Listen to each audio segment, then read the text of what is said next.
Good afternoon, boys and girls. It's probably been a few weeks since I put out a video. I was kind of on a banter on child support, which I've now, I guess, is what it is. I got to deal with that. But anyways, um, quick story before I start on the topic today. I want to talk about, are men disposable in today's society? And to start out with, and I'm like I said, I don't name names here. I don't name places. I don't name organizations or anything like that. But I think this is worth talking about under the current social climate we live in now. And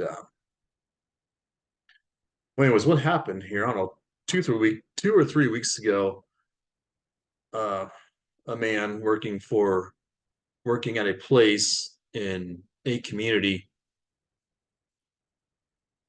His position was like a entry level to almost middle level supervisory or management position.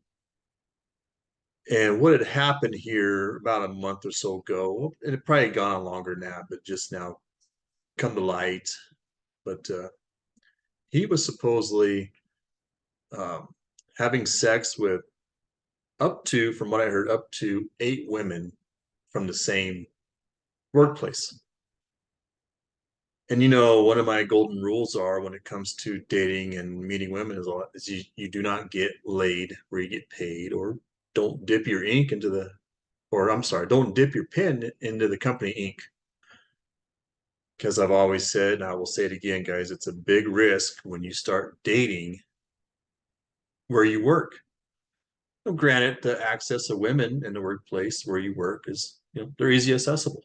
I mean, it's easier to talk to a woman at work than it is to get off work on a slow Tuesday, go home, do whatever you do, and then go back out for the evening and try to meet women at the local brewery or local bar or club or whatever. It's just easier to, you see Sally at the coffee machine. It's easy to go strike up a conversation with her because, well, she's in the same building as you. So it makes her more easy accessible to you than, say, going out there out on a town and trying to chat somebody up. So I always say, don't meet or date women from the same place you work. Well, this is what happened. But this guy was supposedly dating up to 8 women from the same organization he worked. I mean, this is all within the same community.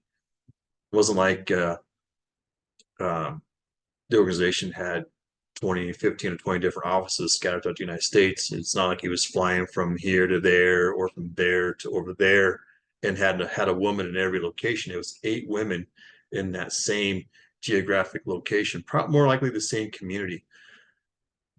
But anyways, rumor has it that um, I'm trying to figure out, how in the hell do you have the time to manage 8 relationships, or they're probably more like situationships. But anyways, um, what the alleged rumor was he had one of these girls over at his place, and then another woman came knocking on the door, thinking, well, I don't know if she surprised him or if these girls were time slotted, like, okay, Becky, you can come from 4 to 6, and then Rhonda, you can come from about 6:15 to 8, and then so on and so on and so on. So what happened is few of these women started to find out, hey, we're dating the same guy. Now I cannot confirm or deny if any sexual activity was happening on company property during business hours, or if everything was strictly off company property and off business hours. Okay.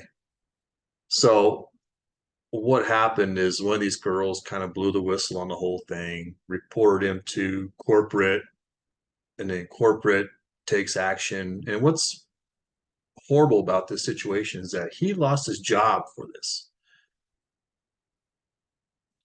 There's really no company policy saying that you can't date a coworker, but they also have an ethics policy in effect that if they felt, if they felt you violated the ethics policy, yeah, they can reprimand you up and to including termination of your employment, which makes complete sense. But what kind of irks me a lot about this situation is they fired the man, but they did not even discipline the ladies that were involved. Okay. Like I said, I don't know the full details of this story. It's just rumor. And yes, I can confirm the man has been fired because he is no longer on company property. And so, and rumor has it also that he's working someplace else in town. So, but he's supposedly was also married and had a couple kids. And so that adds a whole new level of complexity to his situation on top of losing a pretty good job with good pay and benefits and retirement.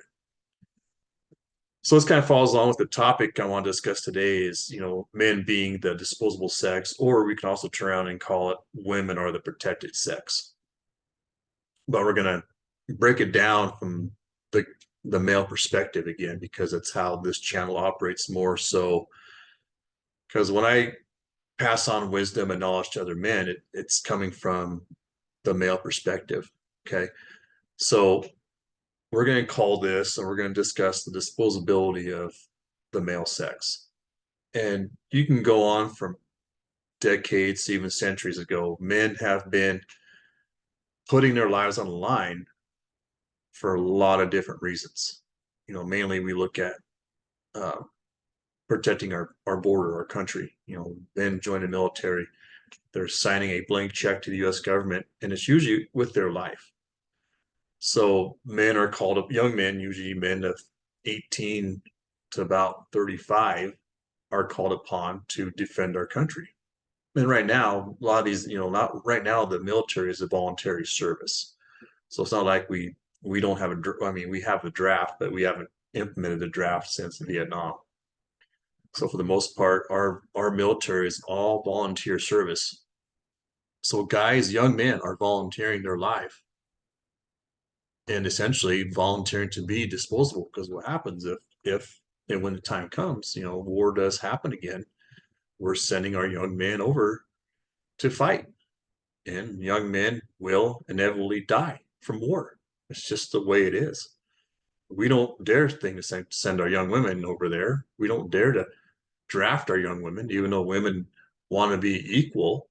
But yet, when push comes to shove, um, women are not going to the front lines. It's men, and so it's really tough being a man in today's society because of the fact that we are disposable by societal standards. We are expected to put our lives on the line. We are expected to um oh, hold on, where did I go here? Try to minimize, shrink myself down a little bit. I don't really want to share the screen, so I find it kind of hard to find good articles to use in this conversation. But when we look at other ways men are disposable, not only through like being fired at work over the story I just told you, uh, we're also disposable through the means of defending our country. And again, we send our young men over there to wherever to fight, or if the barbarian comes to the gate here, our young men are expected to step up and fight for our country. Um, we're also disposable in relationships and marriages. We got no fault divorce, so a woman can easily up and say, "Well, I'm not happy," and she can file for divorce on her husband, and then he is, by law, by family law, required to give up half his assets, half his property, and then still make monthly alimony payments to her every month while he struggles to survive. So it's we've kind of gotten to more of a matriarchal society. We've shifted from a patriarchal where you got men leading the household, um, leading their families, to now we're going complete opposite to where now we have more of a woman-centered household where single moms are now celebrated. They're raising kids on their own with the help of the father's money. Okay. I'm in that boat. my ex-wife is a single mom. She kept the marital home, but yet she relies and depends upon my monthly income, some of my monthly income to help. So I essentially support two households. So it's easy for women to throw a man out like that. And and and let's see, I want to be able to shrink this down. I had that done earlier. Let me see. I don't know if I can. Yeah, let's do this. At least I can still see the full article here. Do that. Well, I guess I'll try this. I guess. I don't know. Gave me multiple windows here. Here we go. All right. What I found here, the closest thing I can get, I guess, to the topic here, an article is written by Marty Nemko, and I'll probably link this down in the description of the video. But it's titled Saving Our Young Men. And then it goes on to say this year, when was this? I think this was written in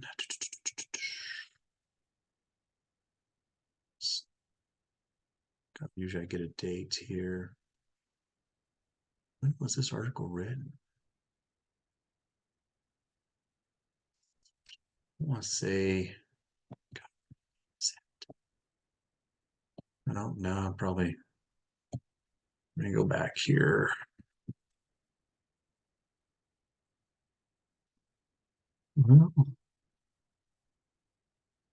Let me see. See. Okay. I guess I don't have a date. I will pull it up. Like I said, I glanced over this article, but I'll cover some things on it here. A couple of highlights at the beginning. It says this year, almost twice as many women as men will earn bachelor's degrees. Well, that's true. There is hard data out supporting that. And then for the same work, women typically earn at least as much as men.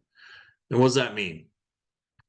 For a lot of years, men have been complaining about the wage gap, while at the same time they're not out there being firefighters, they're not out there driving trucks, they're not plumbers, they're not electricians, they're not engineers. Not all women are have those. No, now there's some women that have those jobs and careers, but most of them don't. Most of them are they're the girls that greet you when you walk in your dentist's office. They're the girls that greet you when you walk into the doctor's office. They're the girls that work the cash register at Walmart. They do everything. They do the job. They do all the jobs that are more administrative. They don't go out there when a severe thunderstorm knocks out the power to your community. They're not the ones going out there and braving out weather to restore power. That's typically a man's job. Okay. So what he's saying here for the women that are like engineers or some of them that are truck drivers, he's pretty much saying for the same work, women typically earn at least as much as men. Okay. Yet society continues to do more for girls and women, usually at a man's expense. And just like I said before, in order for a single mom to survive, she has to depend on her ex-husband's or her baby daddy's money. Okay. Without that, um, they wouldn't survive. And so, and this author of this article, he's a counselor, and he goes on to say, 20 years ago, when I began my career counseling, my male and female clients were equally upbeat about their future. Today, for the most part, the girls and women are confident, feeling the world is their oyster, while the boys and men more often are despondent, scared, or angry. The phrase that best defines male clients is beaten down. That's true. When you look at diversity and inclusion in your workplace, a lot of companies are hiring based on sex, race, nationality anymore. And so what happened years ago, prior to all this coming to light, was companies, and I don't never saw this as an issue, but certain groups of people, including women and minorities, when they didn't get hired by an employer because they felt they were qualified, they felt they were uh, oh, oppressed, or they felt they were the organization was racist towards them. So then they would turn around and file a lawsuit against this organization. Well, this guy got the job, but I didn't get it. So there's an entitlement feeling when it came to women and minorities, because when they apply for jobs, and like I said, not every one of them got passed up, but those that would get passed up were filing lawsuits against the companies that they applied for, saying, hey, I felt like I was qualified for a job, but they hired somebody else over me, but I feel oppressed because of my sex or my race. And then these people would turn around and win these lawsuits, these frivolous lawsuits. So now companies have taken a stance now to protect their bottom line and to protect them from frivolous lawsuits like that. They now have what we call diversity and inclusion, to where now there's no there's no claims of discriminatory hiring, but in reality they do hire based on certain qualifiers, like maybe sex and race, for example. So what is done is pushed men down lower on the totem pole as far as getting jobs. And I've had this similar conversation with my youngest son here recently. Because I mentioned to him too. I said, it's harder and harder being a man nowadays than it was 25, 30 years ago. I mean, 20 years ago, 25 years ago, you'd say, oh yeah, I feel pretty good about my life moving forward. Now it's like, if you're a 18, 19-year-old man just graduated high school, what does college look like for you? What does a career path look like for you? Okay. Something to think about. And then he goes on to say, what happened? Most of the guys can't put their finger on the cause, but having had 2,000 clients over 20 years, I believe I pieced it together. And then he goes on to say, starting in elementary school, boys are made to feel inferior.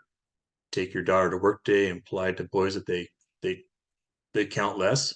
Endless lessons highlighting the contributions of women, from Pocahontas to Rosa Parks to Hillary Clinton, and the evils of men, from Hannibal to Hitler to McCarthy.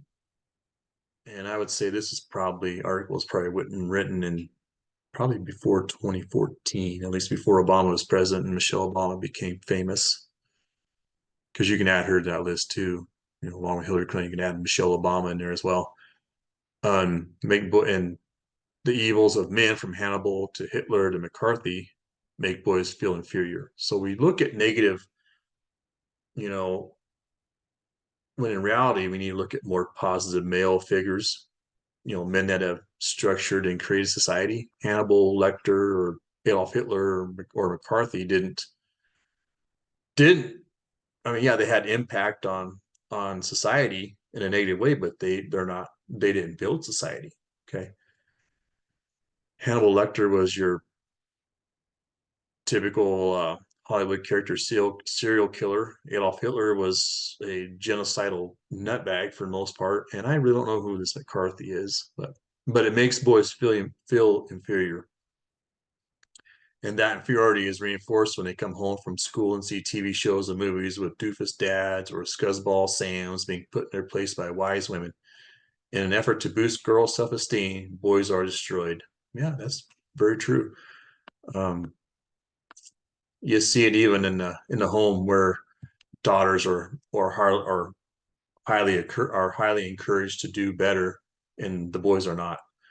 And so one thing I see myself doing more now, I have two sons, so I equally encourage them to work hard, become the best versions of themselves, and make a dent in the universe. Because ideally, and I would say the same thing to a daughter too, but I see a lot of times in different households where the daughters are more encouraged than the sons are. So we're seeing that even at the home level. And let's see here. And moving forward, and when young men arrive at college, they find that the anti-white male juggernaut continues. From the very first day at orientation, they hear of endless clubs, mentoring programs, and opportunities for women and minorities. Yeah, and that's the same in the workplace too. You hire on someplace, and they'll have different employee groups. They might have a Black employee network, a Latino employee network, a women employee network, uh, different other types of employee networks. But where do you find the white employee network, for example? Where do you find? So a lot of those places are drifting away from the white male, and are now in support of more of women and minorities. So we're seeing a lot of that happen in the workplace today. Um, and we've already known this statistic too. So far, fewer men are going to college, and those that do drop out at much higher rates. In the 2007 college graduation class, 58% were women, 42% men. In 2007 to now, that number's probably even gotten farther apart. So it's probably more like about 61, 62% of women and less than 40% of men are graduating from college with a bachelor's degree. So today, with the bachelor's degree being the minimum requirement for most decent jobs, this is a disaster for men and a disaster for half of our population is a disaster for all of us. So what's happening is men are starting to drop out. They're literally not, hey, this ain't worth it. We're not going to work. Um, And then when young men apply for jobs, they immediately see the anti-white male bias continue. They want the want ads so frequently feature an EEOC statement encouraging women and minorities, but never white males apply. They see the photos of employers' websites disproportionately highlighting men and minorities. Um, Here you go. Women earn 79 cents on the dollar. This statistic is terribly misleading, according to the book, Why Men Earn More, based on a decade of research using government statistics for the same work, women earn at least as much as men do. And that's true. Like I said, it goes back to what I said earlier. Women are mainly filling administrative positions, mainly answering phones, filing, and faxing. Like I said, these are women that greet you at your dentist's office. They greet you at your doctor's office. They typically run a check register at the local grocery store. Women mainly cover more of the administrative positions than men do. Okay, men are out there doing the work that keeps the economy running, like they're truck drivers, they're plumbers, they're electricians, they're engineers, they're designing like that bridge that collapsed there in Baltimore. That not the cruise ship, but the cargo ship that hit the bridge in Baltimore. Guess what? A team of men are going to be redesigning that bridge, and another team of men will be reconstructing that bridge. So men take on the more dangerous lines of work, and so they get paid more for that kind of work. And women are sitting there complaining, well, you know, this this wage gap. Well, go out there and work side by side with a man as an electrician. Go out there, let's see more women go out there during a blizzard or a severe thunderstorm when the power goes out. Go out there and go out there with the guys that help restore power. Go out there and do the equal work. Says fewer women than men are in top positions. Now, with that being said, top positions aren't necessarily like your executive level, senior management positions. These are positions that are mainly male dominated, just like the ones I've listed just moments ago, like your truck drivers, your plumber, your electrician, your pipe fitters, um, your mechanics, your automakers,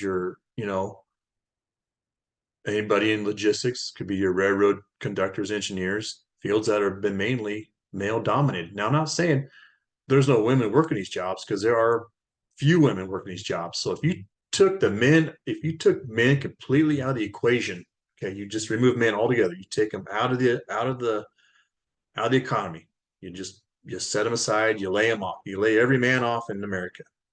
Do you think this country is going to survive long? No, it won't. There won't be enough truck drivers to move the goods and services to the grocery stores. There will not be enough electricians to restore power when the power goes out. There will not be enough plumbers. There will not be enough pipe fitters, and there will not be enough railroad conductors and engineers to move the freight. Okay, we'll have a backlog. We'll have freight stacked up at our ports. We'll have power outages everywhere and not being restored for a very long time. Okay. I've also heard rumors of people that have tried to get their cars repaired, only have to wait about 2 weeks before they get their car in, because there's just not enough mechanics to do the job, to handle the demand. So we're seeing a lot of stuff happening right now. That applies that the reason is sexism, a glass ceiling. Well, I'm not even going to go there. And well, he goes on to say the far more frequent reasons that many more women than men care more about work-life balance and or want to be more involved with their children. Um, Ironically, we genuflect to women's rights to work less so they can raise children at the same time as we worry about global warming, and environmentalists agree that the greatest threat to the environment is overpopulation. Getting promoted to a senior position usually requires willingness to work evenings or weekends, to spend discretionary time doing professional activities, and to move family across the country. Women may wisely not want to do all that, but cannot legitimately claim they're not being promoted because they have two X chromosomes.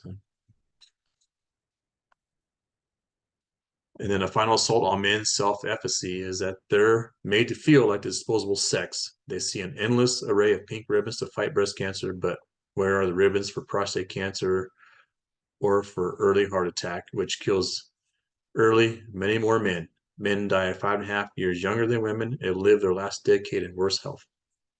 Yet only pink ribbons proliferate in the heart disease ads I've seen are all about women and heart disease. So millions of young men have become depressed, insecure, and scared. They're rarely angry. They've been told so long that they're inferior, they just blame themselves. So they return to their parents' sofas, sleeping late, playing video games during the day, and getting wasted at night. And then they're probably jerking off to prawn because they can't get the girls, because they've been told they're not needed nor wanted.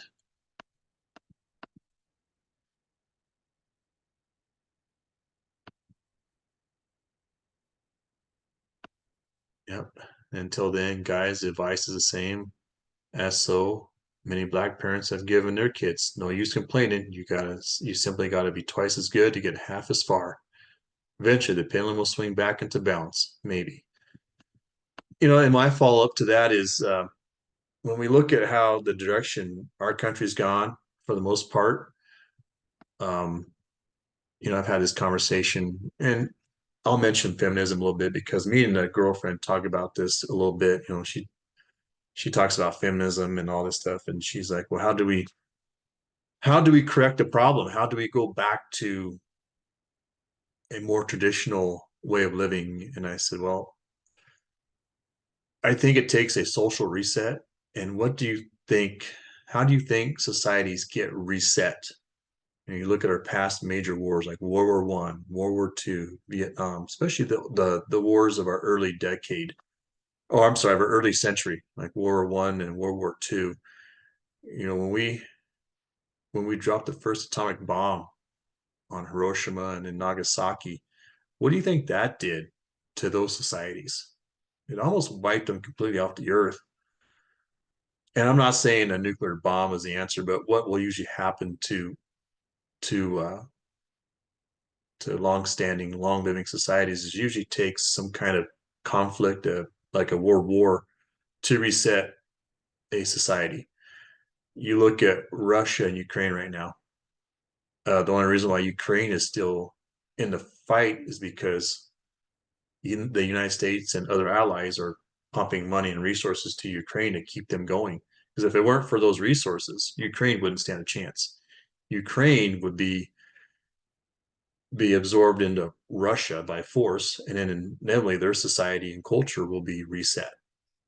So I think for a lot of that, that's what's going to take is when the barbarian comes to the gate, and he's got a couple 100,000 troops and soldiers behind him all ready to attack, and that's when this country will start relying on their young men.